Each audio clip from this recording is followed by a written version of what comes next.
বাংলাদেশ ইতিহাস গড়ল।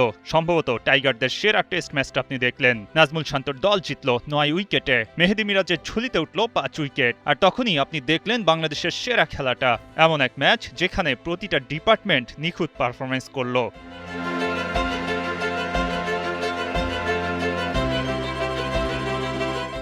ডারউইনের কন্ডিশনে অস্ট্রেলিয়া আগে ব্যাট করার সিদ্ধান্ত নেয়, যা ছিল কিছুটা সারপ্রাইজিং। তবে সেখানে মূল সারপ্রাইজটা দেয় বাংলাদেশের পেস বোলিং ডিপার্টমেন্ট।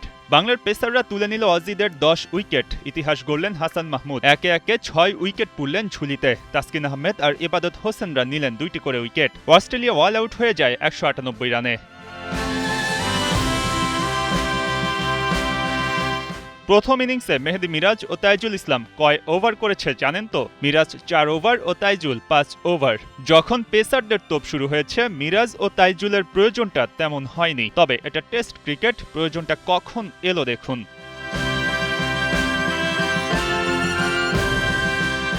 ব্যাটিংয়ে বাংলাদেশের হয়ে হাল ধরলেন তানজিদ তামিম, সেঞ্চুরি হাঁকিয়ে দিলেন। তার উপর ভর করল বাংলাদেশ। সাথে মমিনুল হকের ৪৯, নাজমুল শান্তর ৮৪, মেহেদী মিরাজের ৬৫ রানে স্বপ্ন বাড়তে থাকে বাংলাদেশের। এছাড়াও টেলেন্ডারদের দারুণ সাপোর্টে বাংলাদেশের লিড ২০০ ছাড়ায়।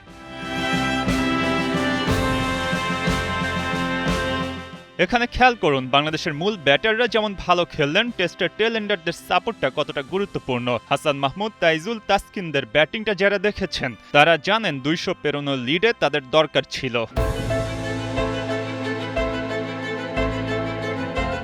অস্ট্রেলিয়ার সামনে যখন ২২৮ রানের লিড, বাংলাদেশের বোলিং আক্রমণের শুরুটা হয়েছিল তৃতীয় দিনের শেষ দিকে। হাসান মাহমুদের ডাবল অ্যাটাকে শুরুটা দুর্দান্ত করেছিল বাংলাদেশ।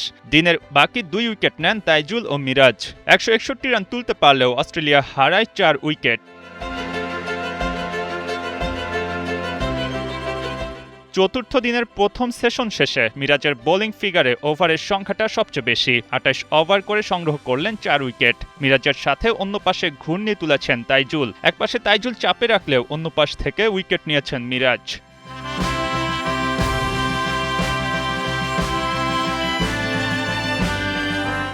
এক টেস্টে বাংলাদেশ নিজেদের সামর্থ্যের সবটুকু দেখিয়ে দিচ্ছে। ফিল্ডিংয়ের ২-১টা ভুল বাদে খারাপ করেনি। যখন সব ডিপার্টমেন্টে সেরাটা দেওয়ার চেষ্টায় বাংলাদেশ, তাতেই ফলাফল নিজেদের দিকে ঢলে পড়তে শুরু করে। ডারউইন টেস্টের প্রথম দিন থেকেই ব্যাটনটা নিজেদের হাতে রেখেছে সফরকারীরা।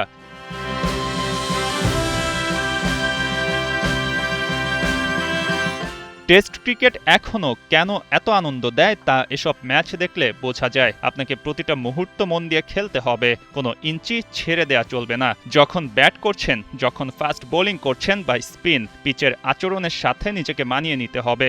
স্কিলের সবটা দিয়ে বিট করতে হবে প্রতিপক্ষকে। এক একটা সেশন বাই সেশন জিততে জিততে আপনি ম্যাচ জিতে যাবেন। এটাই টেস্ট ক্রিকেট, এটাই আসল ক্রিকেট।